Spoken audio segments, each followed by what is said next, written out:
With that, let's now shift our attention over to Myanmar. The country's military coup has drawn international outcry, with many Western countries urging the military to adhere to democratic norms. With a year-long state of emergency and most of its powerful leaders detained, the United Nations has called for an emergency meeting to discuss the situation. US too is reviewing the situation and has threatened Myanmar with sanctions. Our broadcast partner Voice of America brings us more on this developing story. The power grab took place following days of tension between Myanmar's military, the Tatmadaw, and the ruling National League for Democracy, which won the November elections. The Tatmadaw has refused to accept the results, alleging massive election fraud, and declared a one-year state of emergency in the struggling democracy. In Washington, President Joe Biden said the United States would now need to review its decision to lift sanctions on Myanmar. The United States, I should say, removed sanctions on Burma over the past decade based on progress toward democracy. The reversal of that progress will necessitate an immediate review of our sanctions laws and authorities, followed by appropriate action. China, which is heavily invested in Myanmar and close to the military there, merely noted events and urged the parties to appropriately resolve their differences. Regional bloc ASEAN called on the parties to pursue dialogue, reconciliation, and the return to normalcy. Some Asia watchers say the military power grab will be an early test for the Biden administration.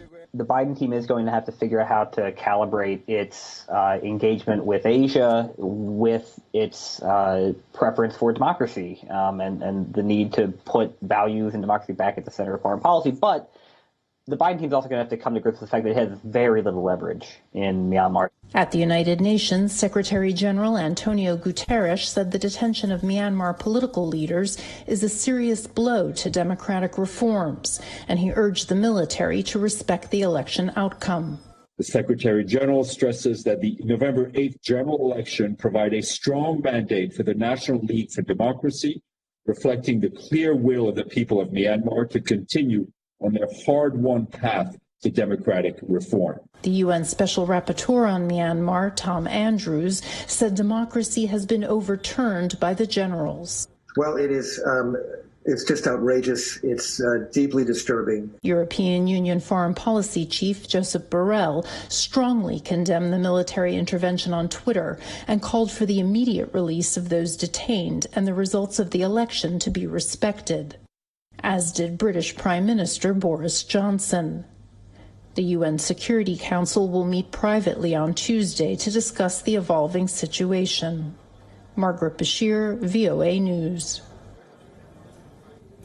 Rohingya refugees who fled violence in Myanmar have condemned the overthrow of a democratically elected government by the military in the country. Remember, over 1 million Rohingya Muslims fled Buddhist-majority Myanmar to neighbouring Bangladesh back in 2017 following a military crackdown.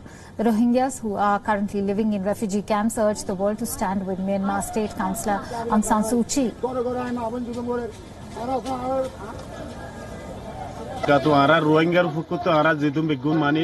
Arar dunia biala jara mane tagotala se bekuna arar sukriya jahe gurir আর অনসান সুদিলে যখন মানে দড়ি বেলে বর্তমান উগা ফিজিদান বন্যে দেই পারে যখন বর্মান মেয়ে লাগে মানে মিলিটারি পাঠিয়ে যখন দড়ি বেলাই কেনলা আর অশান্তি জাহির করি আর মানে রি তার মার্কার মূল্য নাই জায়গা মধ্যে আর রোহিঙ্গা কি কিমত আছে ইয়ান অনরা দুনিয়া ওলা না আর হতাকান জানাই মেহরবানি হতাকান মানে অনরা মানে দুনিয়া ওলাই কি করে অনসান সুদির ব্যাপারে জিয়াম বাপ চিন্তা করা করে অনরা গরিবা বলে আর আশা করি আর জনগণের পক্ষে হতাকান জানাইলাম এখন আর 3 বছর পরে আর আছে এখন বাংলাদেশের মধ্যে আসি এখন আর দেশের মধ্যে যাতে সাথে জানি এখন আর দেশের লোক হন্দিরা আছে ইয়ান আর তোমার দেশের না পারে আর আছে দেশের মধ্যে যাবেলা আর যাতে চাই আর তোমার কেঙ্গুরু দিবা না আর বিচারকান করি আর তোমার আর দেশের মধ্যে আর একটু বেশি পুরানো জানে আর তোমার বুঝাই না পারে আর দেশের মধ্যে আর আমাকে আর যাই আর বাংলাদেশের মধ্যে আর বেশি কষ্ট পায়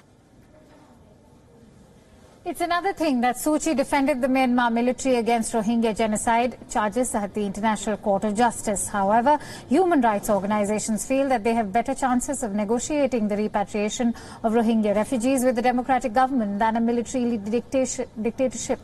Meanwhile, the United Nations has raised concerns that the military coup will worsen the plight of over 600,000 Rohingya still living in Myanmar's Rakhine state.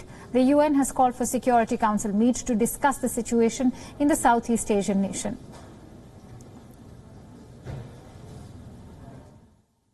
there are about 600,000 Rohingyas that remain in Rakhine State, including 120,000 people who are, effectively confined to camps. They cannot move freely and have extremely limited access to basic health and educational services. So our fear is that the events may make the situation worse for them. Myanmar could be on the verge of a coup. The country's powerful military generals are threatening to take action against what they call a fraudulent election. Myanmar's de facto leader, Aung San Suu Kyi, is in detention.